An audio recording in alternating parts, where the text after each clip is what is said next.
And now, ladies and gentlemen, please fasten your seatbelts. Welcome to Preneurcast. Business cards being swapped, beers being drunk. Can I say a nasty word? Can I say procrastination? With Pete Williams and Dom Goucher. How well did that go down? Talk about that entire thing in a very another rant and soapbox episode if we want to. Visit us online at preneurmarketing.com. Dom, big fella, how are you, mate? Pretty good, Pete. Pretty good. Welcome to episode 2 of Preneurcast. We are back.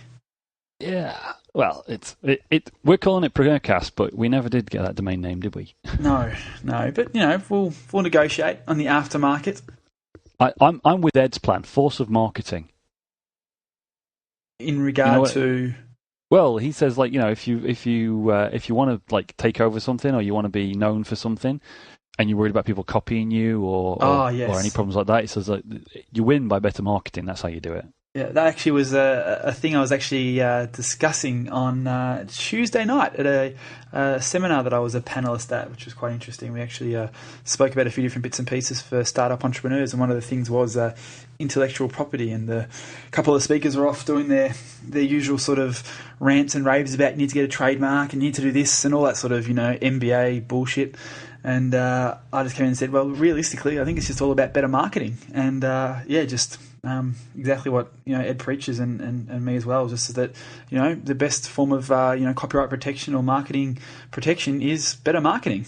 So and don't forget because I've come across people because I help out with media production stuff, doing a lot of info products, and I get this a lot. I've got one crowd at the moment.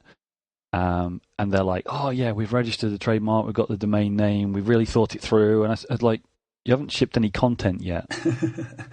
Look, there's a time and a place, and I'm sure for some of the bigger corporate sort of stuff, $180 or $200 or whatever it might be to get a trademark, isn't much at all. So it's just like, well, why wouldn't you do it? But for a lot of startups, I think it's just you have that on your radar to do at some point, just to confirm your market leadership and confirm your position. But realistically, for a lot of the stuff, I think it's just about superior marketing, becoming a market leader in your market, and I think that in itself is enough sort of protection that you really need for a lot of things these days.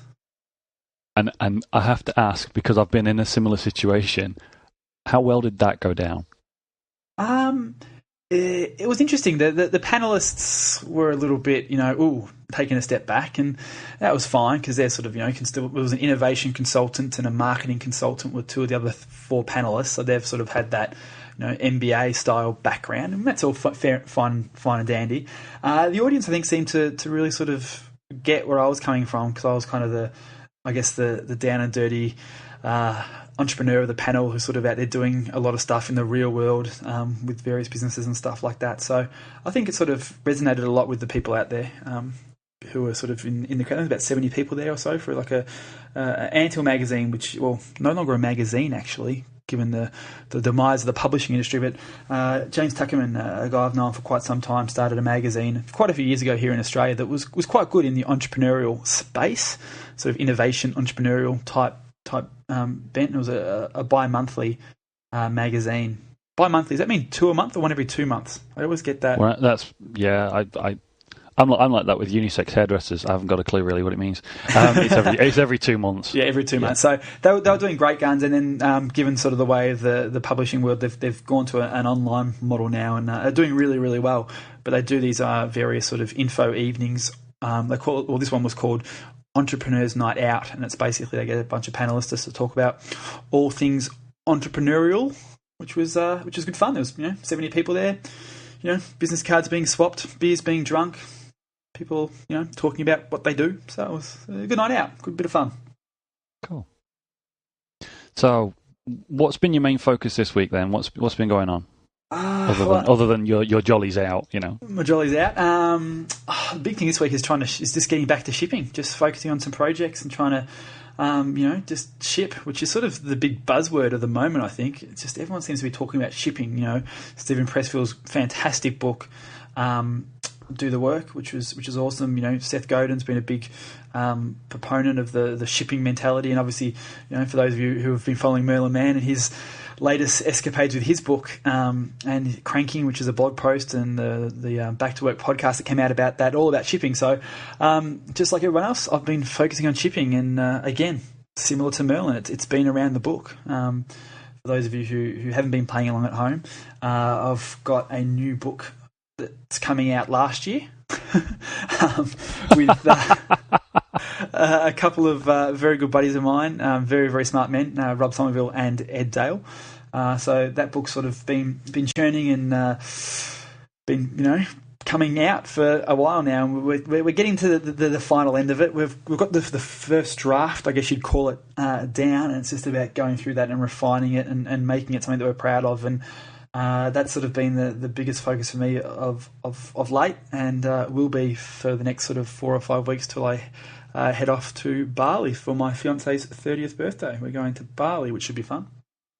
So that was a nice little segue into the holiday thing, but let me drag you back to the book because I want to talk about the holiday because I had to get injections today. My arms hurt.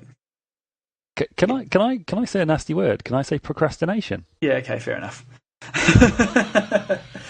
Yes, back on point. Bring me back. Focus. Yeah, for people who aren't playing along at home, what's the book about? The book is about everything that's not the product. So it's just about, I guess the underlying ethos of the book is, well, there's probably two. The first thing, it's based on the foundation of the challenge, or for the veterans out there, what was the 30-day challenge, which is a program started by Ed quite a few years ago, which is designed to help people start a business using the internet as the platform.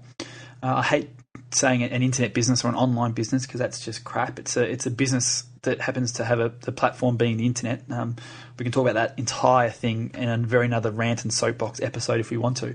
But basically, the challenge is all about getting your a business up and running and making your first dollar on the internet.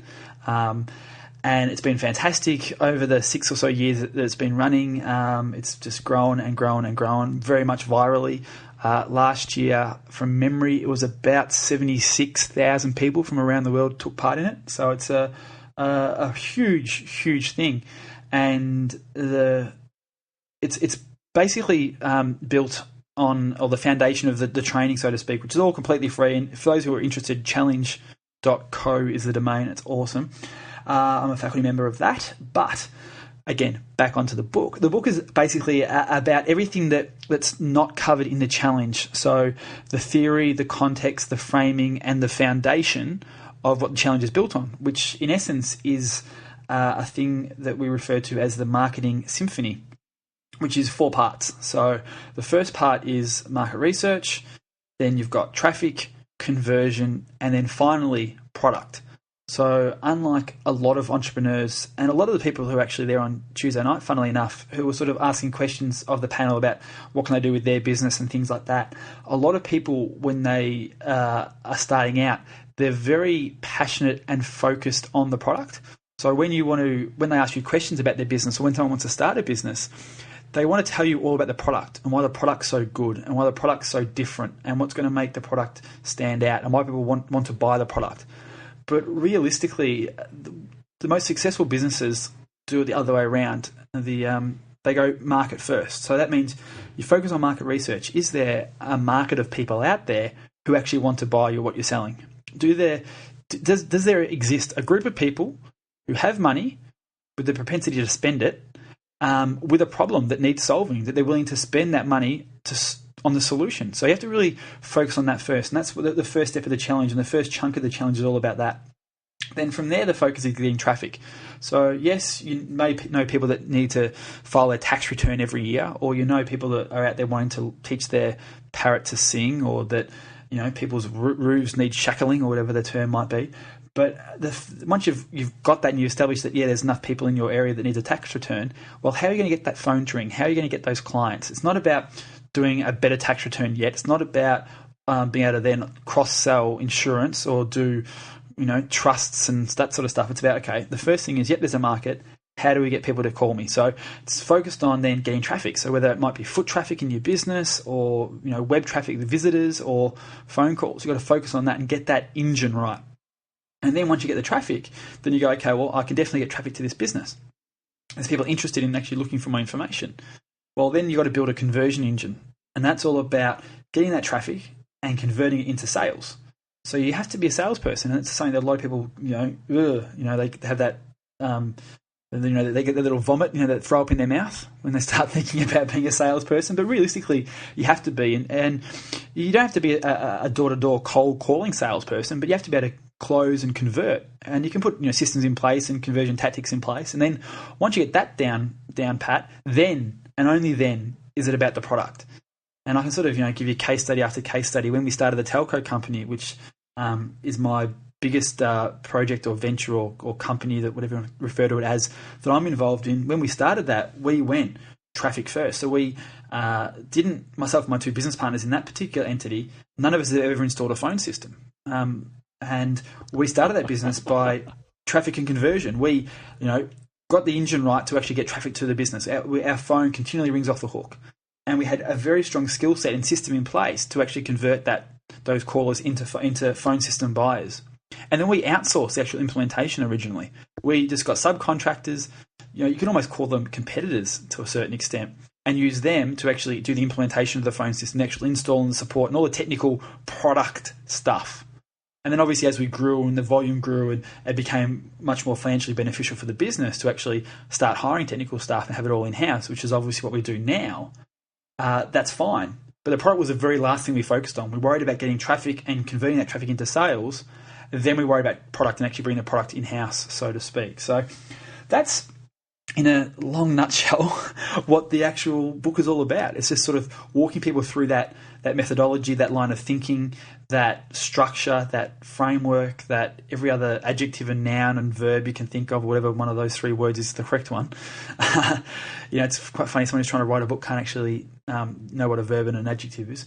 But don't ask me. Yeah. So that's fundamentally what the book is about. Is that coherent enough? Is that concise enough? Is that long enough? Does that make sense? Yeah, well, it's definitely long enough, dude. I tell you, I mean, I for one am really interested in seeing this, because to me, the principle of the Marketing Symphony, and yes, okay, everybody who's listening, there's potential for me to be blowing smoke up various backsides with this, but the concept of the Marketing Symphony is up there for me with the kind of concepts that were put across in the E-Myth by Stephen Gerber. Now, I'll put my hand up. I was a late comer to the E-Myth, and if I'd have read that the first time round, it would have changed how I did everything in the last 7 or 8 years. Literally every single thing, because he comes out with this absolutely outrageous idea. If you're someone like me, I'm a content producer. I make product. I'm not a marketer, not by trade. I'm not an entrepreneur like that. I'm a what he calls a technician. Yeah. In the E-Myth. So every day I'd get up and I'd focus on making the gold standard product. And then, but he says in the E-Myth, that's not a business, that's work. Whether you work in an office for another guy or whether you work for yourself and it's your business, if you focus on making a product, that's just work, that's just another job. Mm. And he puts across this idea that, you need to look at all these different systems and whatever. Let's not go into that. But to me, the Marketing Symphony is up there with that kind of a concept for people like myself. I think the big thing is that so many people, particularly in blue-collar trades, they go into an apprenticeship for 4 years and they learn how to, fix the pipe and bang the nail and screw the screw and whatever else they do in an apprenticeship. And they walk away knowing the product. They know that product inside out. They know the S-bend from a green pipe, from a whatever the heck other sort of, wrench might be, or whatever sort of, plumbing utensils and tools people use. They know that inside out, so they know their product. But then once they finish their apprenticeship, well, that's not a business. How are they going to get clients? How are they going to keep clients? How are they going to convert clients? How are they going to turn it into a revenue stream? And that's the real focus. Yeah, and so, and even in a way, even more than the E-Myth, the Marketing Symphony, when I first came across it, when I first started doing the challenge, like 3+ years ago now, when I first went through the challenge myself, that was the first thing I saw. I came across it completely by accident, and I was over looking at people and all they were doing was saying, make product, make an information product. Information products are the future, la la la. And then Ed pops up and drew, and I remember this because it was literally an Ed scribble on a lined legal pad, and he just traffic? moved the camera.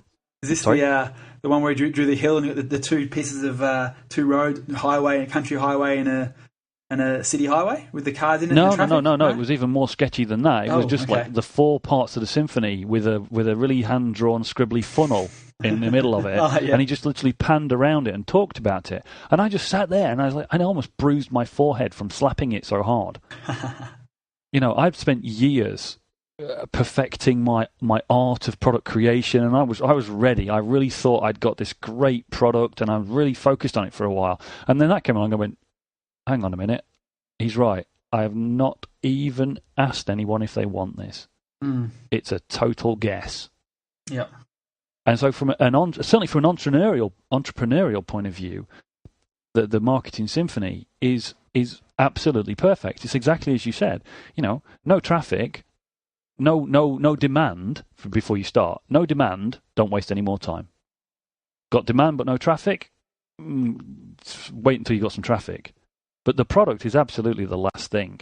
And just to drop another name, Dan Rain, who's kind of part of the challenge gang in a way. He's out there with the Immediate Edge. He's a lot more focused and really blunt about this in his methodologies in the Edge. And a lot of people have been quite shocked by some of the stuff that he puts out and the way that he tests for traffic and things. But he's absolutely adamant. It's not, if there's no demand and no traffic, that's it. Bye. Next one. Move on. Yep. Move on. It's got to be the numbers thing. You got to do business by the numbers to a certain extent, particularly the early stage. So that's been my week, and that's going to be my week for the next 4 or 5 weeks. Hopefully, just trying to bum in chair and sit down and focus and write and get this thing finished because it's weird. I'm a big fan of Merlin Mann and what he does over at 43 Folders and stuff, and it always seems to, whatever he seems to be doing, I'm trying to subconsciously or somehow manifesting the same result in my life. The whole started with Inbox Zero and, big believer in the whole Inbox Zero methodology and all that sort of stuff and productivity stuff, which is where he sort of built his name and his brand, I guess you'd call it. And then from that, he's got the merlinman.com site. And if you check out petewilliams.com.au, it's basically modelled off Merlin's site. So I've done that. And then he comes out with the whole cranking blog post about how he's struggling with his book that's, again, due out a couple of years ago and should have been shipped by now and all that sort of stuff. And here I am doing the same thing. And it's just, it's quite ironic that I'm just seem to be channeling Merlin Mann. That's not really a bad thing. You could work your way up from Merlin to eventually to Seth Godin. Yeah, well, there you go. Channeling those two guys is not a bad thing. Modelling yourself on those. But I mean, as long as you can ship, and that's it. I mean, how is it going? I mean, a book. A lot of people struggle with writing a blog post every week. How is that going? Because that's a massive old project. It's different to the first book. I had my first book come out 6 years ago now. I'd say 6 years, maybe. Yeah. Oh yeah, that's right. You're a published author, aren't you? Oh yeah, mate. Yeah. This is the second book I've got coming out through a third party or an actual physical publisher. Done a couple of other sort of smaller sort of books, self-published, I guess you'd refer to them as, in between. But this is the second book that's going to be through a traditional publisher. So, yeah, so with the first book, I used a ghostwriter to help me put that one together. So sat down with Michael probably about twice a week for about 6 months, give or take. Literally sat down one morning over breakfast and kind of gave him a big verbal diarrhea plate full of my ideas and an overview, as well as dumped on his lap about 30 books full of post-it notes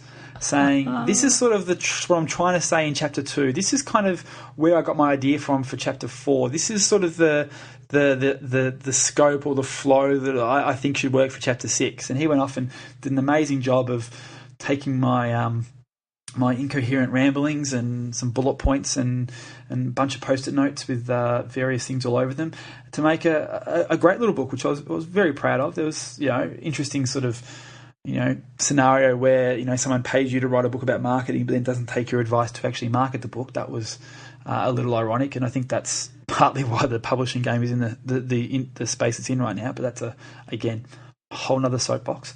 Oh but yeah, this that's book, definitely for another day. That one. This one, it's a lot more me. Had some people help me put some stuff together early on, but this one is very much me trying to actually sit down, bum in chair, timer on for 25 minutes, like we spoke about in the last session, at a time, and just churn through stuff and just sit. Okay, this is what I'm going to do now. Small bite-sized chunks and just push through. And it's been tough. It's been months where it has been the resistance monster for me.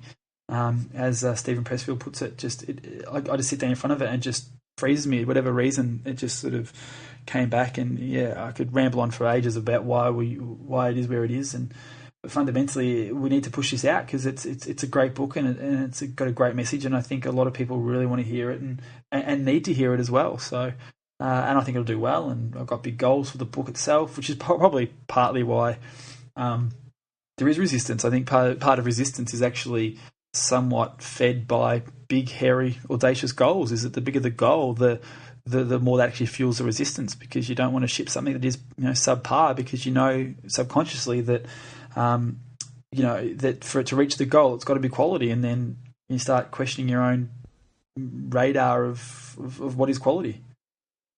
The other thing, I mean, this is something I'm really interested in your input on, is. No, seriously, if you want my input, seriously, do get the cream and apply it. The rash will go away in 3 weeks. I promise you that. That's my input. Sorry, where we go? Back on point. Thank you for that wonderful response. That's what the doctor told me today when I got my injection, so just passing on the doctorly advice. Please don't get me started on doctor jokes, okay? We've only got half an hour. Has putting your name on this thing got anything to do with it as well? You've got goals, you want it to succeed, etc., but it's going to have your name on it. Oh, ego, absolutely. I've got a huge ego. Yeah, but what about the procrastination side of things, though? What about that? What about, because you are known, as an entrepreneur, as a successful guy, so if you did something this public, and it doesn't, I mean, I'm not saying it's not going to, because it's a fantastic idea and you're working with some fantastic guys, but is that in there somewhere? I'm sure there's the cake of procrastination is made up of many layers. Yeah. I don't know where that came from, but anyway. It's quite good, that. I like that. Well, I like that. I'll trademark that. There's a blog post in that for you, Pete. There's a blog post in that, but I'll have to talk to one of those panellists from Tuesday and work out how to trademark it. But no, I think so. There's definitely part of that. I think like the logical side of me says, well, look, you can reframe anything, no matter whether it goes well or goes bad. You can reframe it and point fingers and explain and justify a lot of different things, a lot of different ways. If it doesn't succeed, if it goes really, really well, but on a subconscious level, which I think is as wanky as it sounds, where resistance bubbles up and feeds and grows, is it has to be some of that. Is that the ego's there, and I want to make sure I ship stuff that's good, and there's so many cliches and sayings that I think subconsciously do stuff to us as well. You're only as good as the last blog post you published, or you're only as good as your last album if you're a musician, and all that sort of stuff. And I'm only going to be as good as soon as this ships, I'm only going to be as good as that book is. Whereas right now, I'm great, but as soon as this book ships, if it's only good, well, then I'm only good, or whatever it might be. So how are you kind of beating down the procrastination? I mean, you talk about Stephen Pressfield, and I've read the Do the Workbook. Excellent piece of marketing between him and Seth Godin. Absolutely. I got the audiobook. Downloaded the audiobook the other day. Right, cool. I did the Kindle free thing. Yeah, I did that as well. I read that first, but I'm a big audio guy. But the thing I found disappointing with the audiobook is, actually, I don't even know how I ordered. Somehow I ordered the audiobook, but it came on CD. MP3 CD. So I got a CD in the mail from Amazon, because you couldn't actually download the audio version, I don't think, at the time. You had to actually, I had to get it shipped on CD. But the CD came with like the MP3 version of the book, but it was in 6 separate MP3 files, which was so frustrating. I wish there was a solution out there that actually is allowed to sort of stitch those MP3 files together in just a one audiobook. Would be awesome if there was. Hey, product idea. Sorry, for quick trademark it before anybody else gets the idea. Listen to the next podcast. We might talk about some of the new projects that you're involved in that we're doing together, which kind of fits in with that. So that's a bit of a teaser, as they say in the biz. So you still dodge the question of how are you dealing with the procrastination? Yeah, by saying crap like that and working on silly little Mac apps and stuff like that. But no, I think how I'm actually, that's what's causing it. I think how I'm actually dealing with it now is let me blow smoke up your butt. You've been blowing some smoke my way. I'm making you my trainer, my gym trainer, I guess, is sort of one way of putting it in a very basic analogy, in that you're my coach. I'm not my writing coach, but I'm making myself accountable to you. Is the coherent way of saying that, where I'm giving myself deadlines, because part of it is the publisher's been. I think in the same problem Merlin's had, is that the publisher has been almost too good to us. Oh, yeah, not a problem. The book's going to be great. Whenever you get it to us. And that's sort of, not great, because I think you need deadlines in life to make stuff happen. So self-justified deadlines haven't worked historically. Clearly, otherwise the book would be in bookstores, and that'd be different. But so it's fundamentally getting you to sort of keep me accountable. So just like my team are accountable to me every day with their daily emails and all that sort of stuff. If you saw the presentation I did at Going Pro, Ed's event there, about how my team are accountable to me, I'm basically doing the same to you. That making commitments of what I'm going to work on, and then emailing you those commitments, and then we discuss it, and then I move on to the next commitment. Now, there's no real stick. That's the carrot side of things, but there isn't really a stick. So if I don't actually meet a deadline, I'm in Australia, you're in Spain, so you can't really come and hit me over the head with a stick. And there's no real punishment per se that we've put in place, because hopefully just the embarrassment of not hitting a deadline and myself, I use the word ego, I guess, doesn't want to sort of break promises and not follow through. So hopefully just the promise of I'm going to do this and being accountable that way should be enough. If we don't hit that, then we'll change the rules of the game again, because it's our game and we can play it how we want. So that's basically, in a coherent way, is that I'm getting you to keep me accountable by every couple of days we'll jump on Skype and I'll email you the updates of the book, and you can read it and give me feedback, tell me what's crap, tell me what's great.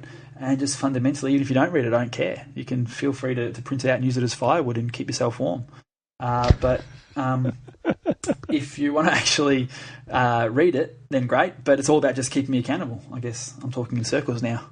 Yeah, and the important thing there, though, is I think that it's an accountability thing, because a lot of people in this situation, or previously, you handed everything over.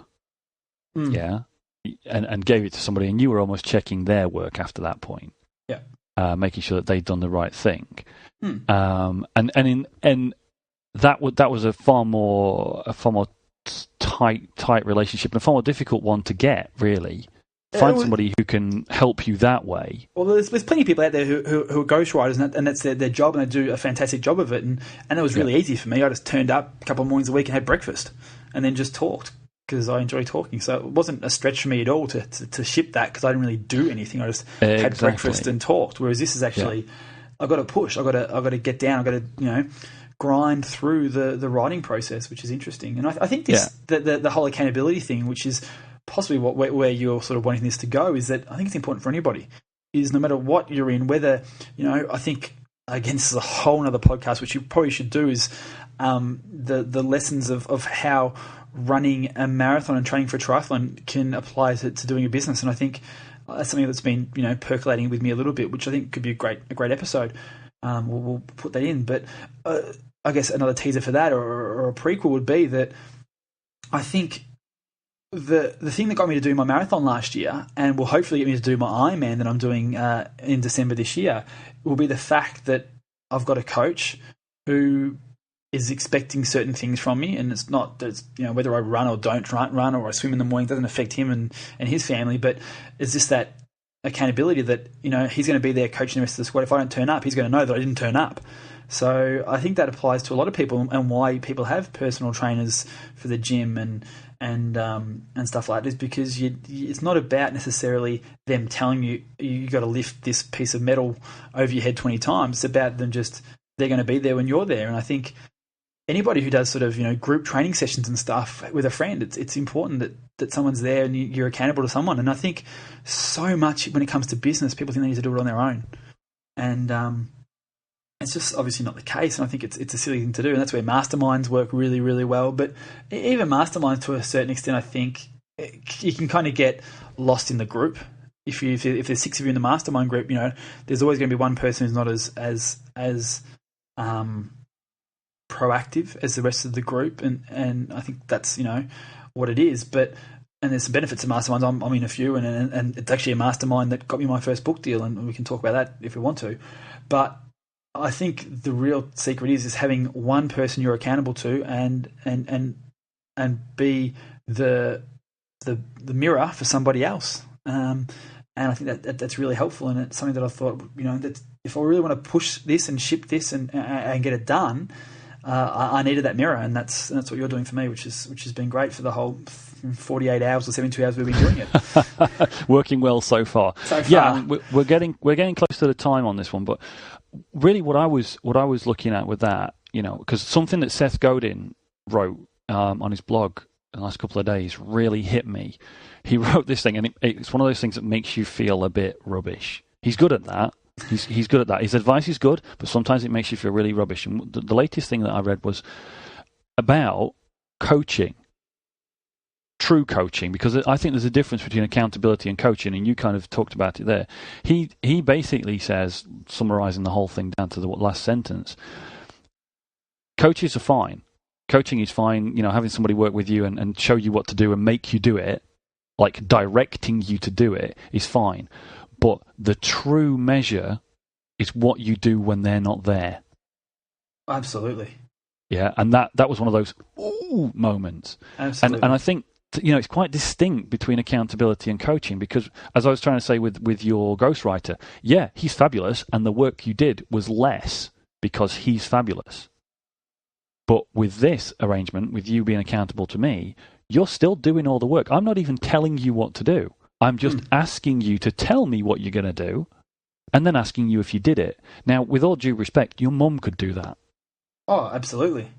She probably could slap me if I didn't do it. So she could possibly be better than you, but could probably be better. Probably more embarrassing to get her to push me, because she's written for Cambridge University Press. She's much more qualified than I am to be writing stuff. So. So to me, I guess what I'm trying to say is, it's keeping it real, keeping it down at the level that everybody can do something about. If you've got something out there that you want to get done, and everybody says this. It doesn't matter. You'll hear this and read this, but everybody says this. If you've got something you want to get done, tell people you're going to do it. Now, Pete, you've gone and done it because you've said it on the podcast. Sorry, I'm going to interrupt you for 2 seconds. Yeah. And I'm not going to be able to give it justice. So I'm pretty sure it was a TED Talk. And if you haven't seen TED, just go and check it out. It's amazing. There was a TED Talk about that exact point.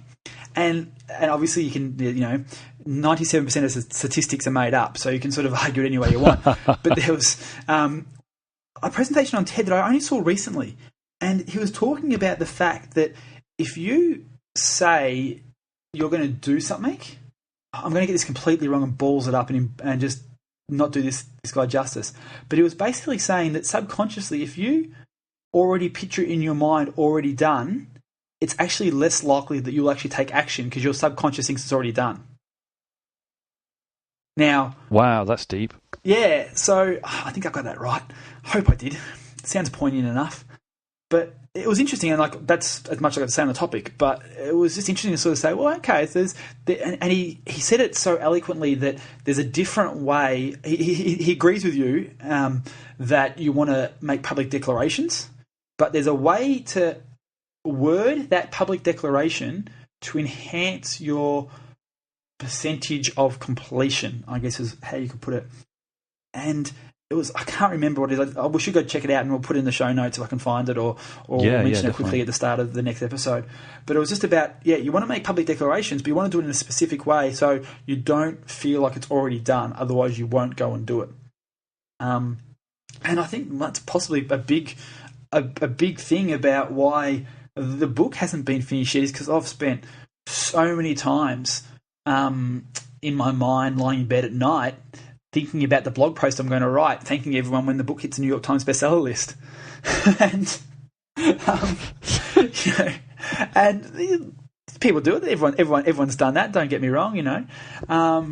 I wish that was the same in terms of the stuff I thought about with Jennifer Aniston, but that's a whole another podcast again. But I think that's part of it too, is that, if you make that picture in your mind so real about what it's going to be like when you actually achieve it and when you finish it, your body thinks it's already finished.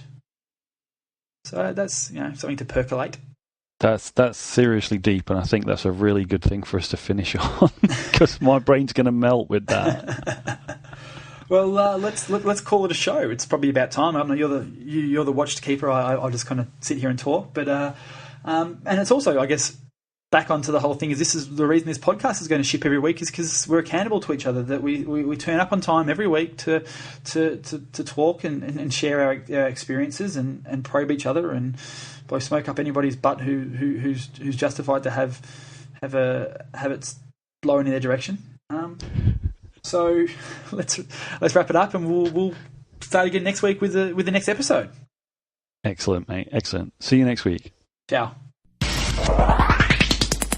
You've been enjoying another fine episode of Preneurcast with Pete Williams and Dom Goucher. Make sure to hang out with the boys online at www.preneurmarketing.com or drop them a line via Preneurcast@preneurgroup.com.